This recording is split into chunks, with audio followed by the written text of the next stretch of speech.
नमस्कार प्यारे साथियों, कैसे हो आप सभी। सभी का स्वागत है हमारे यूट्यूब चैनल ए स्टडी स्टिमुलेटर में। प्यारे साथियों, आपने पहले देखा होगा कि हमने डीएसएसबी पीआरटी के लिए एक मैराथन की थी। लैंग्वेज पेडागोजी की 3 घंटे की मैराथन है। हमने उसमें पूरी की पूरी लैंग्वेज पेडागोजी ख़त्म कर दी है। ठीक है। उससे पहले हमने थ्योरी की क्लास ली थी, सभी थ्योरी ख़त्म की थी और एक लर्निंग टॉपिक पूरा का पूरा ख़त्म किया था, जो कि 506 ब्लॉक का था। सबसे बड़ा टॉपिक था भाई वो लर्निंग का। ठीक है, मतलब कि हमने एक जो भी चीज़ कराई वो बिल्कुल गहराई से करा दी है। आप जैसे कि एनआईयूएस में लर्निंग का टॉपिक देखोगे तो वो इसमें इतना ज़्यादा नहीं दिया गया है, और हमने उसको बहुत डीप से कराया क्योंकि हमने एनसीईआरटी का मटेरियल लिया है, इग्नू का मटेरियल भी लिया है। ठीक है। तो प्यारे साथियों, आज की जो मैराथन है भाई, वो मैराथन होने वाली है अपनी मैथ्स पेडागोजी की मैराथन होने वाली है। ठीक है। डीएसएसबी पीआरटी के लिए स्पेशल मैराथन ये डिजाइन की गई है। ठीक है। और ये आपका एनआईओएस का पूरा 504 कोर्स है। ठीक है। इसके साथ साथ हमने बिल्कुल इसको इग्नू के मटेरियल को भी कवर करने की कोशिश की है। आप जब वीडियो को देखेंगे तो आपको पता चल जाएगा। हालांकि अगर आपने मोटा मोटा एनआईओएस अगर देखा होगा तो आप इजिली इजिली आप देख पाएंगे कि हमारा जो कंटेंट है हमने एक्स्ट्रा भी कुछ ऐड ऑन किया है। ठीक है भाई, मैं हूं आपके साथ आयुष शर्मा। ठीक है। और भाई मैंने आपके लिए एक प्लेलिस्ट डिजाइन कर दी है जिसमें बिल्कुल वैल्यूएबल कंटेंट हम आपको दे रहे हैं। ठीक है। अगर आप उस पूरी प्लेलिस्ट को देखना चाहते हो तो मैंने अपने डिस्क्रिप्शन बॉक्स में उसका लिंक भी दे दिया है। ठीक है। आज हम 504 एनआईओएस का 504 ब्लॉक कंप्लीट देखेंगे मेरे भाई। ठीक है। तो भाई शुरुआत करते हैं भाई आज की इस मैराथन की। तो प्यारे साथियों, हम आज अपने नोट्स से करवाएंगे क्योंकि मैथ्स पेडागोजी में हमने अपने हैंड रिटन नोट्स बना रखे थे और बिल्कुल रिसर्च करके बनाए हैं। ठीक है। और इसका असेसमेंट पार्ट हमें आपको प्रिंटेड पीडीएफ से पढ़ाएंगे। ठीक है। तो भाई सबसे पहले लर्निंग मैथमेटिक्स एनआईओएस का 504 ब्लॉक होने वाला है और बिल्कुल पूरा एकदम डीपली कवर करने वाले हैं हर एक चीज को। इसकी सबसे पहले यूनिट 1 को देखेंगे। यूनिट 1 का नाम है हाउ चिल्ड्रन लर्न मैथमेटिक्स। बच्चे मैथमेटिक्स कैसे सीखते हैं। ठीक है। सबसे पहला पॉइंट है the base of thinking. Thinking का जो बेस होता है, जो उसका आधार होता है, वो क्या होता है भाई? परसेप्शन। ठीक है। परसेप्शन को हम बोलते हैं धारणा। परसेप्शन को क्या बोलते हैं भाई? धारणा बोलते हैं। परसेप्शन को बोलते हैं धारणा। मैंने बताया था, अगर मान लीजिए गली में कोई भी व्हीकल जा रहा है, ठीक है, और उसकी साउंड आपको सुनी, वो होती है सेंसेशन, वो आवाज आई, पर आपने ये पहचान लिया कि ये बाइक थी, तो भाई यह क्या होगी? परसेप्शन। ठीक है। Perception comes from observing. Perception कैसे आता है? ऑब्जर्व करने से, एक्सपीरियंस करने से और interacting with object in environment. जब हम अपने वातावरण में ऑब्जेक्ट के साथ इंटरेक्ट करते हैं, ठीक है, ऑब्जर्व करते हैं और एक्सपीरियंस करते हैं, तब हमारा परसेप्शन आता है। ठीक है। चले भैया आगे। किन साइकोलॉजिस्ट ने माना है कि हम किसी कॉन्सेप्ट को कंक्रीट से सीखते हैं। ठीक है। किस साइकोलॉजिस्ट ने माना है कि हम कोई भी कंसेप्ट सीखा ना तो हम उसे कंक्रीट से सीखते हैं? बढ़िया प्रश्न बन सकता है भाई। ये माना प्याजे ने और बरुनर ने। ठीक है। प्याजे ने, बरुनर ने। ठीक है। मैंने बरुनर बरुनर की थ्योरी पढ़ाई थी जिसमें 3 स्टेजेस थी। उन तीनों स्टेजेस के नाम आप कमेंट में लिख दीजिए। ठीक है। कौन सी है? इनएक्टिव थी, ठीक है, इनएक्टिव स्टेज थी, आइकॉनिक स्टेज थी और सिंबॉलिक स्टेज थी। ये 3 स्टेज थी। ठीक है। ये हमने पढ़ा है पीछे भी, पीछे वाली वीडियोस में पढ़ा है। पैजे का मानना है कि बच्चे में थिंकिंग 2 प्रोसेस से स्टार्ट होती है। पैजे मानते हैं कि बच्चे में जो थिंकिंग है ना, वो 2 प्रोसेस से स्टार्ट होती है। एक परसेप्शन से, एक रिप्रेजेंटेशन से। ठीक है। परसेप्शन क्या होता है? जब हमें किसी ऑब्जेक्ट, किसी डायरेक्ट चीज की थोरो नॉलेज डेवलप हो। परसेप्शन क्या होता है? जब हमें किसी डायरेक्ट चीज तय के थ्रू नॉलेज डेवलप हो। जैसे कि मैंने एग्जांपल बताया था, गली में एक व्हीकल गया, तो वो व्हीकल क्या है? एक डायरेक्ट ऑब्जेक्ट है। ठीक है। मतलब कि परसेप्शन क्या है? जब हमें किसी डायरेक्ट चीज से क्या हो, नॉलेज प्राप्त हो, तो उसे मेरे भाई परसेप्शन कहते हैं। क्या कहते हैं भाई? परसेप्शन कहते हैं। उसके बाद है रिप्रेजेंटेशन। क्या होता है रिप्रेजेंटेशन? क्या होता है इसको देखते हैं। इमेजिनरी सब्जेक्ट की, मतलब ऐसा सब्जेक्ट जो सामने नहीं हो, उसके थ्रू इंफॉर्मेशन प्राप्त होना रिप्रेजेंटेशन कहलाता है। परसेप्शन में क्या होता है, डायरेक्ट ऑब्जेक्ट है, और रिप्रेजेंटेशन में इमेजिनरी सब्जेक्ट से क्या होती है भाई, इंफॉर्मेशन प्राप्त होती है। रिप्रेजेंटेशन के टाइम लैंग्वेज अपना महत्वपूर्ण रोल निभाती है। रिप्रेजेंटेशन के टाइम पे लैंग्वेज का महत्वपूर्ण रोल होता है। ठीक है, प्रिंसिपल ऑफ परसेप्शन, परसेप्शन के प्रिंसिपल देखेंगे, और ये किसने दिए थे, एडलबर्ट एम्स ने दिए थे, एडलबर्ट एम्स ने। ठीक है, ठीक है, एडलबर्ट ने दिए थे, एडलबर्ट याद रखो। प्रिंसिपल ऑफ परसेप्शन किसने दिए थे, एडलबर्ट ने। प्रिंसिपल ऑफ परसेप्शन किसने दिए थे, एडलबर्ट ने। याद करो भाई, प्रिंसिपल ऑफ परसेप्शन किसने दिए थे, प्रिंसिपल ऑफ परसेप्शन दिए थे एडलबर्ट ने। प्रिंसिपल ऑफ परसेप्शन किसने दिए थे, एडलबर्ट ने। प्रिंसिपल ऑफ परसेप्शन किसने दिए थे, एडलबर्ट ने। एडलबर्ट ने, नाम बिल्कुल याद रखो, बिल्कुल बार बार दोहराओ ताकि दिमाग में सटीक बैठ जाए। ठीक है, principle of perception given by Adelbert. ठीक है, आगे देखेंगे, हमें जो परसेप्शन आता है वह वस्तु से नहीं बल्कि हमारे मन से आता है। वे कहते थे कि जो हमें परसेप्शन आता है, एडलबर्ट का मानना था कि परसेप्शन हमें वस्तु से नहीं, हमें अपने मन से आता है। एक ही वस्तु को अलग अलग व्यक्ति अलग अलग तरह से देखते हैं और समझते हैं। उदाहरण, कुछ लोगों को नंबर बहुत रोचक लगते हैं और कुछ को बोरियत महसूस होती है। ठीक है, मतलब वह नु कहते हैं कि परसेप्शन वस्तु से नहीं, परसेप्शन वस्तु से नहीं, कहां से आता है, हमारे मन से आता है। कहां से आता है, मन से। एक ही वस्तु को अलग अलग व्यक्ति, ठीक है, अलग अलग तरीके से देखते हैं और समझते हैं। जैसे कि कुछ लोगों को नंबर बहुत रोचक लगते हैं और कुछों को बहुत क्या लगते हैं, कुछों को बहुत बोरियत महसूस होती है। ठीक है, वहीं बहुत से बच्चों और बड़ों को डरावने लगते हैं नंबर्स। सीखने में रुचि या डर दोनों व्यक्ति की अनुभूति पर निर्भर करता है। ठीक है, परसेप्शन हिंदी में अनुभूति कहते हैं। ठीक है, किसको, परसेप्शन को। ठीक है, ये बात थोड़ा देख लेना। हमारी अनुभूति, हमारा परसेप्शन डिपेंड करता है प्रीवियस नॉलेज पर और अजम्पशन पर। हमने क्या धारणाएं बनाई है, प्रीवियस नॉलेज पर और धारणाओं पर डिपेंड होता है हमारा परसेप्शन। किस पर डिपेंड होता है भाई, प्रीवियस नॉलेज पर और अजम्पशन पर। ठीक है, प्रिंसिपल ऑफ परसेप्शन किसने दिया था, एडलबर्ट ने। ठीक है, और नीड और पर्पस पर भी डिपेंड करता है। इसलिए हर बच्चा किसी विषय को अपने अनुभव के आधार पर समझता है। व्यक्ति अपना परसेप्शन तब तक नहीं बदलता जब तक उससे असफलता या भ्रम न हो। इसे उदाहरण के साथ समझेंगे, इसका मतलब क्या है कि व्यक्ति अपना परसेप्शन जब तक नहीं बदलता जब तक उसे असफलता या भ्रम न हो। इसका अर्थ क्या है, ठीक है।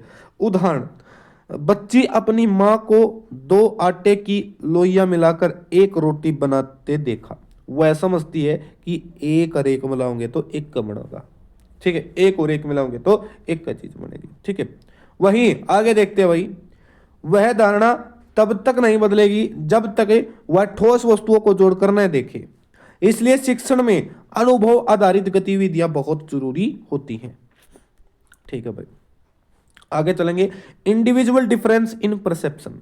ठीक है, धारणा में व्यक्तिगत विभिन्नताएं देखेंगे। हर व्यक्ति एक वस्तु को अलग तरीके से समझता है। कम्युनिकेशन तभी संभव है जब उद्देश्य, अनुभव और धारणाएं समान हो। कम्युनिकेशन जब संभव है कि जब सारा का उद्देश्य समान हो, अनुभव व धारणाएं समान हो। अब रिप्रेजेंटेशन पढ़ेंगे भाई, परसेप्शन के बारे में हमने देख लिया।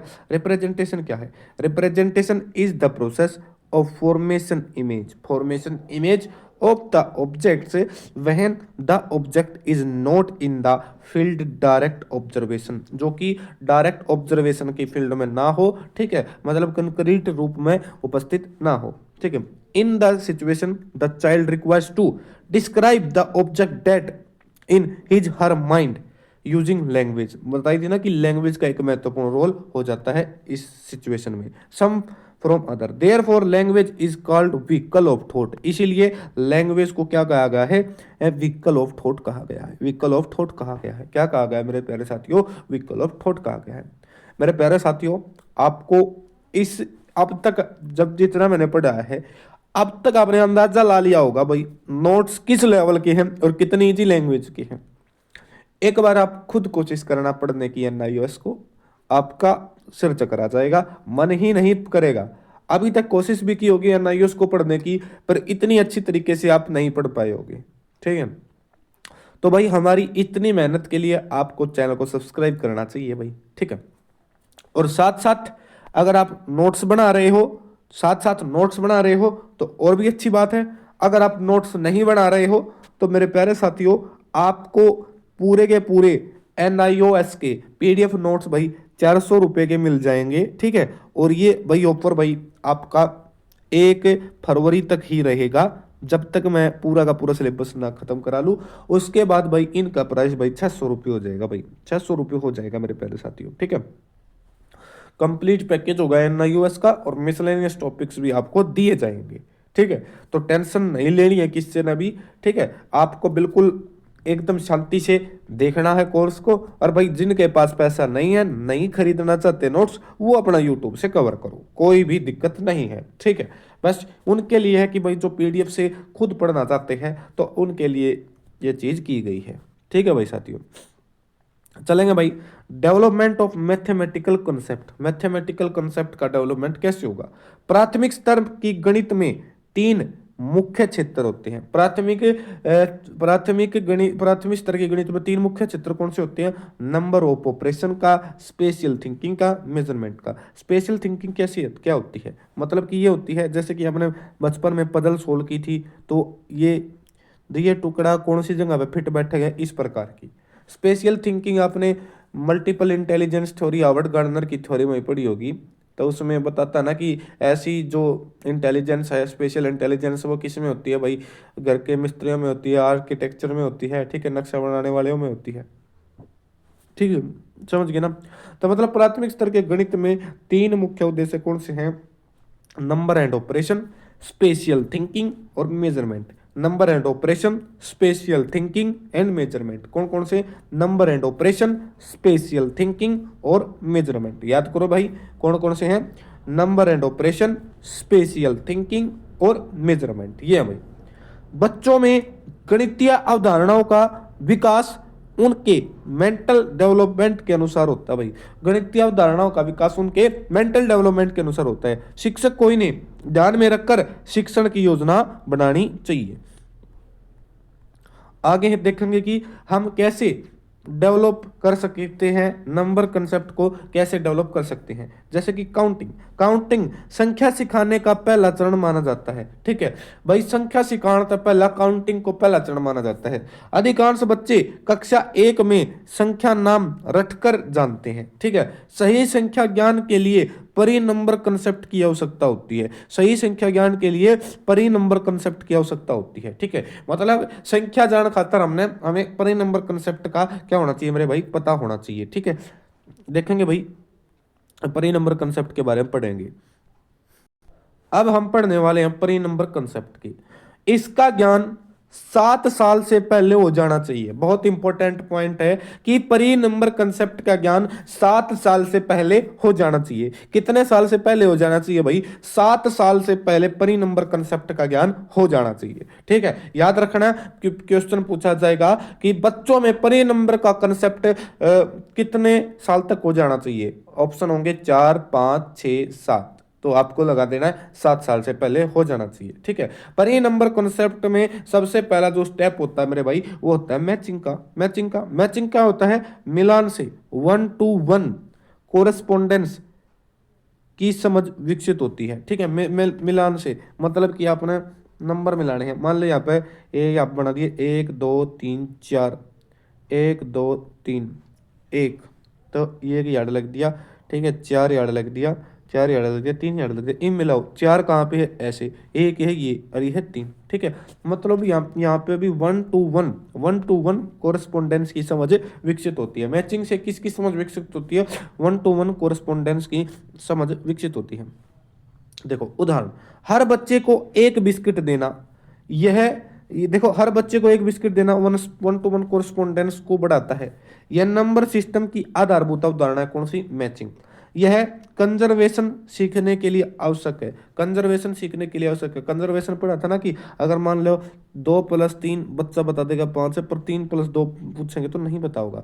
तो कंजर्वेशन की समझ के लिए भाई मैचिंग बहुत अच्छी, आपको बहुत अच्छा स्टेप है। ठीक है, इससे पहले अगर आपको कंजर्वेशन का कंसेप्ट सीखना है तो उससे पहले आपको मैचिंग का कंसेप्ट आना चाहिए। उसके बाद है भाई शॉर्टिंग, दूसरा स्टेप है शॉर्टिंग।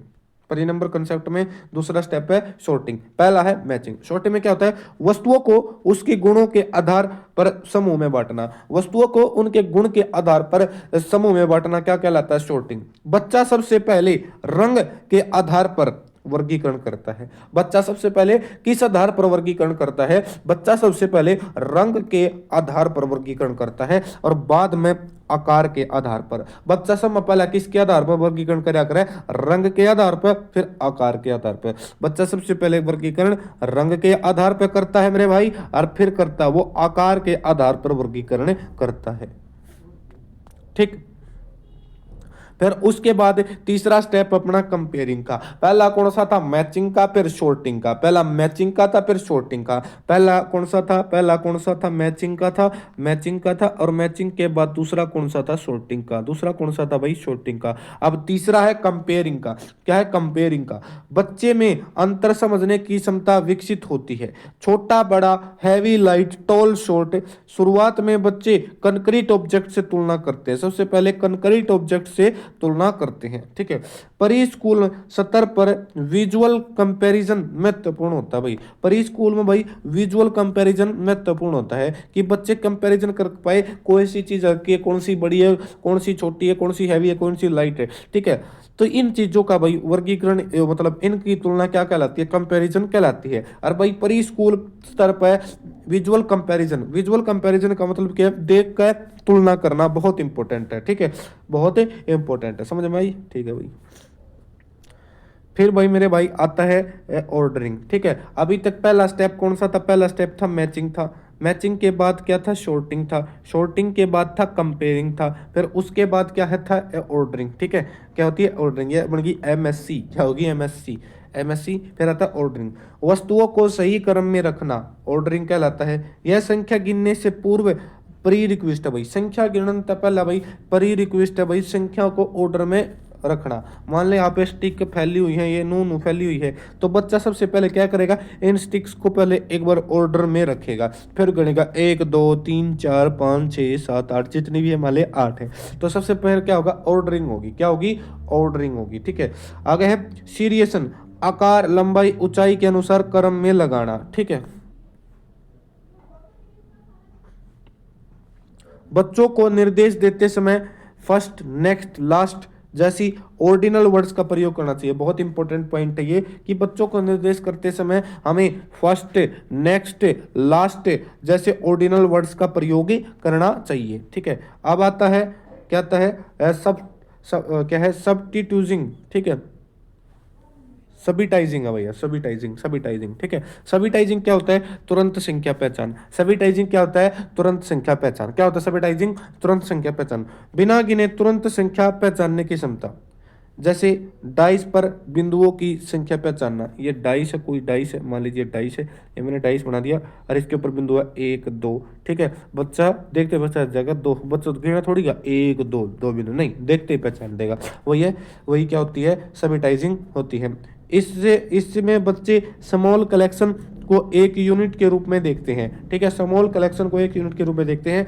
यह संख्या ज्ञान की अर्ली परसेप्चुअल बेस है। ठीक है, संख्या ज्ञान का अर्ली परसेप्चुअल बेस पूछ ले, सीधा पूछेगा अर्ली परसेप्चुअल बेस कौन सा है संख्या ज्ञान का, वो है सबिटाइजिंग। अर्ली परसेप्चुअल बेस कौन सा है, सबिटाइजिंग। बिल्कुल रट लो मेरे भाई, रट लो, सीधा सीधा वन लाइनर भी पूछा जा सकता है आपसे कि अर्ली कंसेप्चुअल बेस कौन सा है। ठीक है, सबिटाइजिंग। अर्ली कंसेप्चुअल बेस कौन सा है, सबिटाइजिंग। अर्ली परसेप्चुअल बेस कौन सा है, सबिटाइजिंग है। कौन है भाई, सबिटाइजिंग है। और भाई नंबर सीखने की प्री रिक्वेस्ट, पूर्व आवश्यकता कौन सी है, ऑर्डरिंग। क्या है, संख्या गिनने की पूर्व आवश्यकता है ऑर्डरिंग। क्या है, ऑर्डरिंग। अभी तक हमने प्री नंबर कंसेप्ट देखे, कौन कौन से प्री नंबर कंसेप्ट देखे हैं, एक बार देखते हैं कौन कौन से प्री नंबर कंसेप्ट देखे हैं। मैं यहाँ पे एक बार लिख के बता देता हूँ, pre number concept pre number concept कौन कौन से देखे हैं? प्री नंबर कंसेप्ट कौन कौन से प्री नंबर कंसेप्ट देखे हैं? सबसे पहला हमने देखा था मैचिंग। सबसे पहला देखा था, रुक जाओ एक सेकेंड।